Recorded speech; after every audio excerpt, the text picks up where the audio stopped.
अस्सलाम वालेकुम to all economic lovers. आज हम मैक्रो इकोनॉमिक्स की एबन एंड बर्नानकी की जो बुक हम कर रहे थे, लेक्चर्स जिसके कर रहे थे, ठीक है। उसमें हम सेकंड चैप्टर पे थे जिसमें हम मेजरमेंट्स ऑफ जीडीपी को पढ़ रहे थे, ठीक है। मेथड्स टू मेजर जीडीपी, ठीक है। जिसमें हमने दो मेथड्स जो थे, प्रोडक्ट अप्रोच और जो है एक्सपेंडिचर अप्रोच, हमने कवर कर लिए थे। Product approach to measure GDP and expenditure approach to measure GDP. आज हम उसका थर्ड पार्ट जो है वो कवर करेंगे, जिसमें हम income approach to measure GDP को कवर करेंगे, ठीक है। ये टॉपिक भी बहुत ज़्यादा इंपॉर्टेंट है। जब जब जीडीपी का जहाँ पे भी टॉपिक आता है तो ये तीनों अप्रोचेज जो हैं वो बहुत ज़्यादा सिग्निफिकेंस रखती हैं उस चीज़ में, ठीक है। सो वीडियो को एंड तक देखिएगा। स्टार्ट करते हैं आज का लेक्चर। अच्छा, इनकम अप्रोच समझने के लिए एक दफ़ा हम अपना जो कॉन्सेप्ट था वो रिकॉल कर लेते हैं। सबसे पहले जीएनपी वर्सेस जीडीपी का, ठीक है। जीएनपी हमने पहले पढ़ा था कि जीडीपी बेसिकली क्या होती है कि करंट मार्केट वैल्यू होती है, जो न्यूली गुड्स प्रोड्यूस हो रही हैं किसी भी इकोनॉमी के अंदर, नई प्रोड्यूस गुड्स की करंट मार्केट वैल्यू, उनकी जो करंट प्राइस है, ठीक है, वो उनकी वैल्यू और फाइनल गुड्स एंड सर्विसेज, ठीक है। वो सर्विसेज जो हैं वो अभी प्रोडक्शन की स्टेज में नहीं होनी चाहिए, बल्कि रेडी टू यूज होनी चाहिए, यानी फाइनल होनी चाहिए, अपनी फाइनल शेप में मौजूद होनी चाहिए इकोनॉमी के अंदर।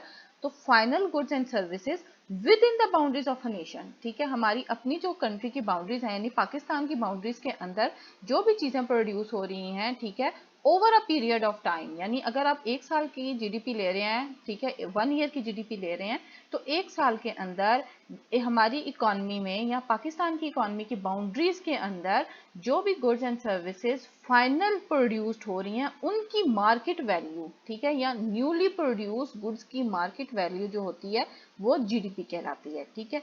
अगर इसका कंपैरिजन अब हम करें जीएनपी से, तो जीएनपी बेसिकली सेम होती है जीडीपी की डेफिनेशन से।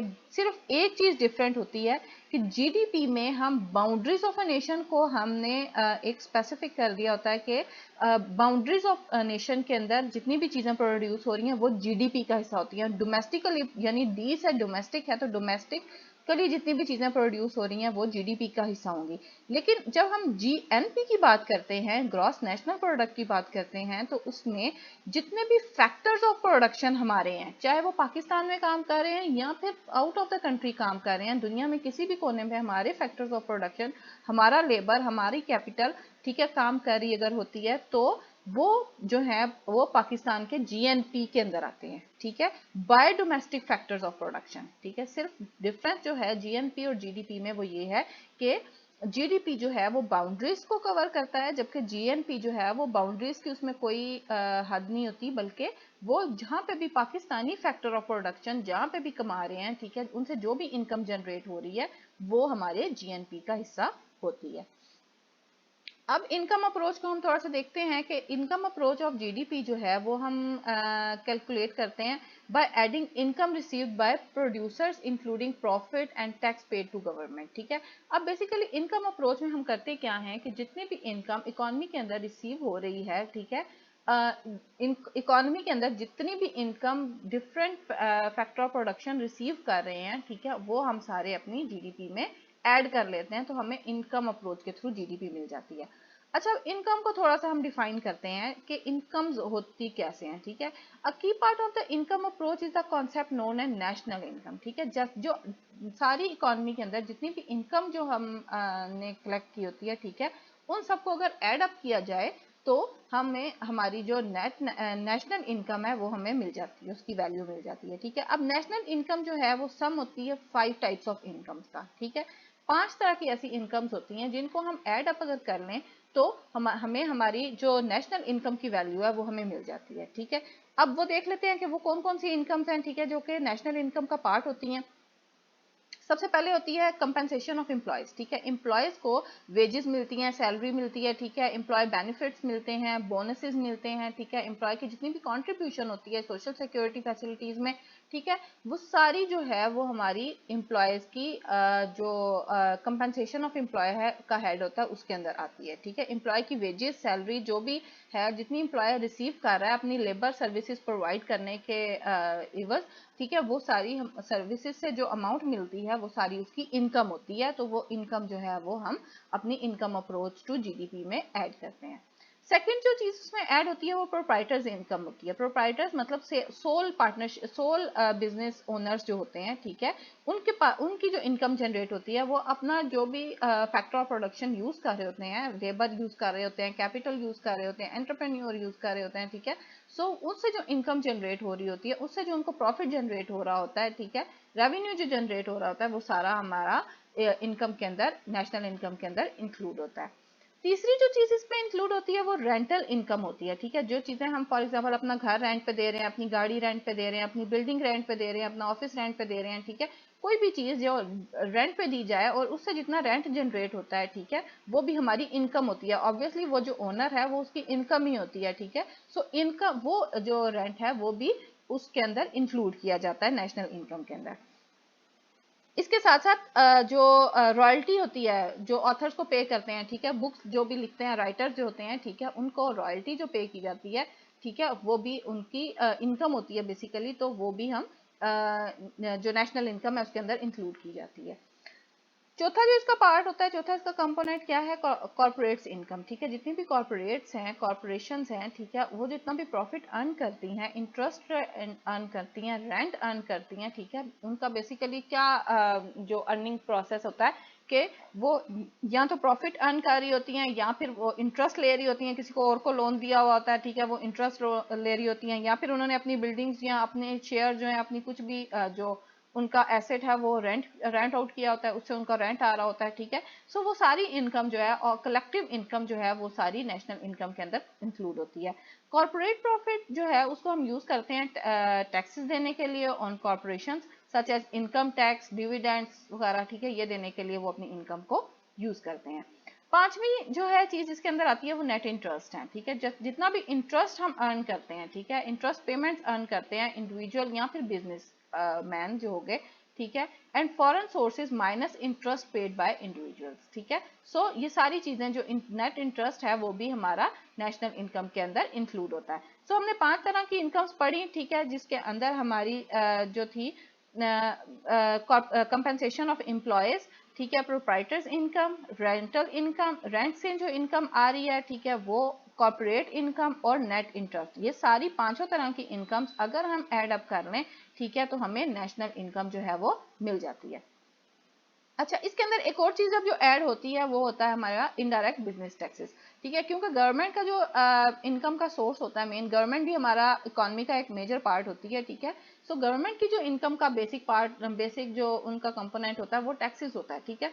सो गवर्नमेंट जो टैक्सेस कलेक्ट कर रही होती है वो भी हमारी नेशनल इनकम का पार्ट होते हैं। अब इन सारी जो इनकम्स हैं, ठीक है, इन सबको अगर ऐड किया जाए तो हमें हमारी नेट नेशनल प्रोडक्ट एनएनपी जो है वो मिल जाती है, ठीक है। एनएनपी बेसिकली क्या होता है, नेट जो नेशनल इनकम है वो उसी को हम नेट नेशनल प्रोडक्ट भी कहते हैं, एनएनपी भी कहते हैं।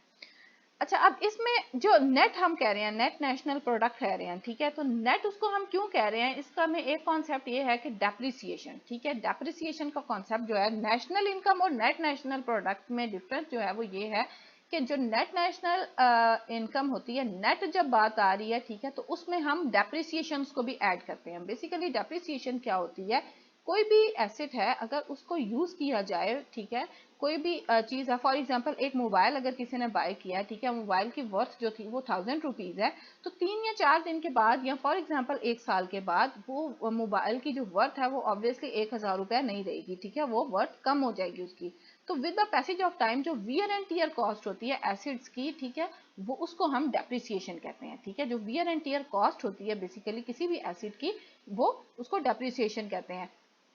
फॉर एग्जाम्पल अब जो मोबाइल है वो अगर 1 साल के लिए यूज किया गया है तो उसकी बैटरी यूज हुई होगी, ठीक है, उसके अंदर उसके जो लाइफ है उसकी वो लूज हुई है, ठीक है, उस टाइम पीरियड में। उसके अलावा अगर देखें तो उसकी जो शाइन है या फिर उसकी जो बॉडी है वो भी यूज हुई होगी, ठीक है, 1 मंथ के बाद उसका टच जो है वो इफेक्ट हुआ होगा, ठीक है, उसकी बैटरी टाइमिंग जो है वो कम हो गई होगी। सो काफी चीजें जो है वो उसकी यूज हुई हैं, तो इस वजह से उसकी जो वियर एंड टीयर कॉस्ट है वो उसको हम डेप्रिसिएशन कहते हैं। सेम इसी तरह से कार की डेप्रिसिएशन होती है, घर की डेप्रिसिएशन होती है, ठीक है, डिफरेंट जो एसेट्स होते हैं उनकी डेप्रिसिएशन कॉस्ट होती है।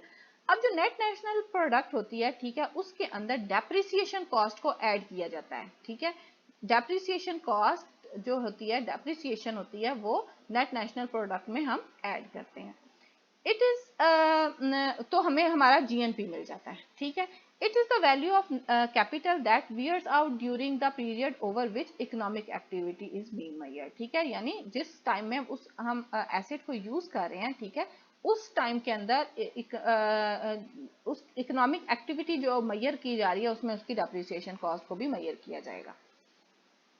अब एक चीज होती है स्टैटिस्टिकल डिस्क्रिपेंसी, ठीक है। ये भी होती है, ये क्या होता है कि ये स्टैटिस्टिकल डिस्क्रिपेंसी कब आती है, जब डाटा जो होता है इनकम के अंदर वो हम कंपाइल करते हैं डिफरेंट सोर्सेज के अंदर, क्योंकि हमने देखा पांच हमारे कंपोनेंट्स हैं नेशनल इनकम के, ठीक है।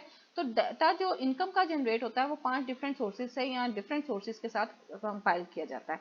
अब स्टैटिस्टिकल डिस्क्रिपेंसी क्या होती है हमारी, कि is equal to gross domestic product minus gross domestic income, ठीक है। ग्रॉस डोमेस्टिक प्रोडक्ट में से यानी जीडीपी में से अगर हम माइनस कर दें अपनी ग्रॉस डोमेस्टिक इनकम को, ठीक है, हमारी जो इनकम जितनी जनरेट हो रही है तो हमारी स्टैटिस्टिकल डिस्क्रिपेंसी, क्योंकि जरूरी नहीं होता हमेशा कि जितनी हम जो इनकम जनरेट कर रहे हैं वो उतनी हमारी प्रोडक्ट अप्रोच से जो हमने जीडीपी को मेजर किया होता है वो जरूरी नहीं होता अक्सर के इक्वल आए हमारी इनकम के इक्वलेंट। यानी जो इनकम अप्रोच से हम जीडीपी मेजर कर रहे हैं दोनों को इक्वलेट करने के लिए जो अगर डिफरेंस आता है तो वो हम कह देते हैं कि स्टैटिस्टिकल डिस्क्रिपेंसी, यानी डिफरेंट सोर्सेज के साथ हमने डाटा को कलेक्ट किया है तो इस वजह से हमें जो है वो थोड़ा सा जो डिफरेंस आ रहा होता है वो स्टैटिस्टिकल डिस्क्रिपेंसी के हेड में चला जाता है। National income plus statistical discrepancy is equal to net national product, ठीक है। नेशनल इनकम में स्टैटिस्टिकल डिस्क्रिपेंसी को ऐड किया जाए हमें अगर, तो हमें नेट नेशनल प्रोडक्ट जो है वो मिल जाता है। प्राइवेट सेक्टर और गवर्नमेंट सेक्टर इनकम क्या होती है कि economic activity is the sum of all income received in an economy, ठीक है। बेसिकली इकोनॉमिक एक्टिविटी क्या होती है कि जितनी भी इनकम इकोनॉमी के अंदर जितनी भी इनकम जनरेट हो रही है, इनकम के हेड में जितनी भी जनरेट हो रही है, एक लेबर काम कर रहा है, ठीक है, एक लेबर की जितनी भी वेज जनरेट हो रही है वो उस लेबर की इनकम है। अगर हम चीज को ये खरीदने जाते हैं किसी भी मॉल में या किसी भी शॉपकीपर के पास, तो वो उस प्रोड्यूसर की इनकम है, ठीक है। वो उसने भी जो पीछे से बाय किया होगा, ठीक है, सो वो अपनी लेबर इनकम लेगा जो शॉपकीपर होगा, लेकिन जो उसने पीछे से बाय किया किसी प्रोड्यूसर से जिसने प्रोड्यूस किया वो उसकी इनकम जनरेट हो रही है, ठीक है। तो जितने भी इकोनॉमिक एक्टिविटी में जितनी भी इनकम जनरेट हो रही होती हैं, ठीक है, उसको हम मेजर करते हैं। समटाइम्स हम ये भी मेजर करते हैं separately the income of private sector and government sector, ठीक है। गवर्नमेंट सेक्टर की इनकम हमने पहले ही देखा कि टैक्सेस के थ्रू हम देखते हैं, और साथ साथ प्राइवेट सेक्टर की इनकम को भी देखते हैं, रेंटल इनकम है उनकी भी, ठीक है, प्रॉफिट है, सही, डिफरेंट तरह की जो प्राइवेट सेक्टर की भी इनकम जनरेट हो रही होती है उनको भी हम मेजर करते हैं।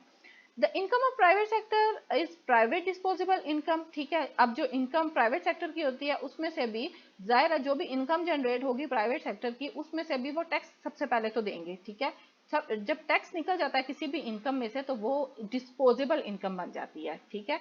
एक लेबर की इनकम में से भी जो इनकम हमें मिलती है, ठीक है, उसमें से अगर हम अपना जितना हम टैक्स पे करते हैं, ठीक है, वो निकाल दें तो हमारे पास डिस्पोजेबल इनकम जो है वो बन जाती है। बेसिकली डिस्पोजेबल इनकम क्या होती है, जो कि कंज्यूमेबल होती है, ठीक है, इन हैंड होती है, जो कि हम खर्च कर सकते हैं अपनी गुड्स एंड सर्विसेज को फुलफिल करने के लिए। Income which is private sector available to spend, ठीक है, अवेलेबल जो कि स्पेंड करने के लिए अवेलेबल होती है वो इनकम हमारी डिस्पोजेबल इनकम होती है। अब प्राइवेट डिस्पोजेबल इनकम जो है वो इक्वल होती है वाई प्लस एनएफटी, ठीक है, plus TR plus INT plus minus T, ठीक है। अब वाई क्या है, इसमें जीडीपी है, NFT net factor payments from abroad, ठीक है, ट्रांसफर पेमेंट्स हैं, टीआर फ्रॉम गवर्नमेंट, ठीक है, इंटरेस्ट पेमेंट्स और ऑन गवर्नमेंट डेट, ठीक है, और टी फॉर टैक्सेस। यानी कि हमारी जो प्राइवेट डिस्पोजेबल इनकम है वो किसके इक्वलेंट है, नेट फैक्टर पेमेंट्स को ऐड करते हैं और साथ साथ ट्रांसफर पेमेंट्स को ऐड करते हैं, ठीक है, जितनी भी गवर्नमेंट की ट्रांसफर पेमेंट्स हैं उनको ऐड किया जाता है, ठीक है, इंटरेस्ट पेमेंट जितनी भी गवर्नमेंट ले रही है, ठीक है, उनको ऐड किया जाता है। इन सब में से जितने टैक्सेस होते हैं, ठीक है, गवर्नमेंट जो टैक्सेस हमें प्राइवेट सेक्टर दे रहा होता है, ठीक है, उन सबको हम सब्ट्रैक्ट कर देते हैं तो हमें प्राइवेट डिस्पोजेबल इनकम जो है वो मिल जाती है। अब नेट फैक्टर पेमेंट्स जो हैं वो उनको देख लेते हैं कि नेट फैक्टर पेमेंट्स क्या होती हैं, ठीक है। नेट फैक्टर पेमेंट्स होती हैं income receive by Pakistani factors, ठीक है। अब पाकिस्तानी फैक्टर्स जितने भी हैं उन वो जितनी भी इनकम रिसीव कर रहे हैं, ठीक है, पाकिस्तानी फैक्टर्स चाहे वो अब्रॉड में काम कर रहे हैं चाहे वो कंट्री के अंदर काम कर रहे हैं, ठीक है, जितने भी पाकिस्तानी फैक्टर ऑफ प्रोडक्शन हैं वो जो इनकम रिसीव कर रहे हैं, ठीक है, minus income pay to foreign factor of production, ठीक है। अब हमारी कंट्री के अंदर भी तो डिफरेंट वर्ल्ड से लोग आके काम कर रहे होते हैं ना, यानी पाकिस्तान के अंदर भी चाइना के फैक्टर ऑफ प्रोडक्शन काम कर रहे होंगे, पाकिस्तान के अंदर भी किसी और फैक्टर, सऊदी अरब के फैक्टर ऑफ प्रोडक्शन जो है वो काम कर रहे होंगे, ठीक है। So different factor of production हमारी कंट्री के अंदर भी, जिस तरह हम दूसरे कंट्रीज में जाके सर्व करते हैं, इसी तरह दूसरे कंट्रीज के लेबर या दूसरी कंट्री का जो फैक्टर ऑफ प्रोडक्शन है वो हमारी कंट्री में भी आके काम करता है, तो उसको हमें इनकम देनी पड़ती है। जिस तरह हमारे फैक्टर ऑफ प्रोडक्शन दूसरी दुनिया में या वर्ल्ड में जाके वो लेते हैं, इनकम रिसीव करते हैं, इसी तरह हम इनकम देते हैं जो बाहर के मुल्क से लोग आके हमारी कंट्री के अंदर काम करते हैं, हम उनको इनकम देते हैं, ठीक है। सो अगर इसको कैलकुलेट करें कि जो income Pakistani factor of production कमा रहे हैं और जो हम दे रहे हैं दूसरे कंट्री के फैक्टर ऑफ प्रोडक्शन को, उसको माइनस कर दें उसमें से, तो हमें नेट फैक्टर पेमेंट जो है वो मिल जाती है। अब अगर जीडीपी में से देखें तो जीडीपी को अगर जीएनपी में से जीडीपी निकालना हो हमने, तो जीएनपी में से नेट फैक्टर पेमेंट्स अगर निकाल दी जाए तो हमें जीडीपी मिल जाता है, ठीक है। जीएनपी में से नेट फैक्टर पेमेंट्स यानी कि income received from Pakistani factor of production minus income pay to Pakistani foreign factor of production, ठीक है। सो वो हमें जीडीपी की वैल्यू मिल जाती है। GDP equal to GNP minus receipts minus payments, ठीक है। नेट फैक्टर प्रोडक्शन को हम रिसीव्ड माइनस पेमेंट्स, यानी हम थोड़ा इजी वर्ड्स में कर लेते हैं कि R for receipts and P for payments, ठीक है। तो रिसीट्स माइनस पेमेंट्स, और जीडीपी को या फिर हम इस तरह भी लिख सकते हैं कि GDP minus receipts plus payments, जो GNP minus receipts plus payments जो हैं वो हमारा जीडीपी होता है। सेविंग एंड वेल्थ का एक कॉन्सेप्ट छोटा सा यहाँ पे देख लेते हैं कि the value of assets minus value of liabilities, ठीक है। एसेट की जो वैल्यू होती है उसमें से अगर उसकी लाइबिलिटी को निकाल दिया जाए, जो कि हमने पे करना होता है, लाइबिलिटी क्या होती है, जो हमारे पे ड्यू होती है, हमने पे करनी होती है, ठीक है, तो वो उसकी वेल्थ होती है। Wealth of the entire nation is called national wealth. अब जो पूरी हमारी इकोनॉमी की वेल्थ है, ठीक है, उसको हम नेशनल वेल्थ कहते हैं। और rate of saving is determinant of wealth. अब जो सेविंग का रेट होता है, ठीक है, जिस रेट से हमारी सेविंग कंट्री के अंदर इंक्रीज हो रही होती है, वो हमारा डिटर्मिनेंट होता है वेल्थ का, कि कंट्री कितनी वेल्थी है, ठीक है, कंट्री के पास कितनी वेल्थ है। अगर आपको कंटेंट अच्छा लगा हो तो वीडियो को लाइक करें, दूसरों के साथ शेयर करें और चैनल को सब्सक्राइब करें। Happy learning.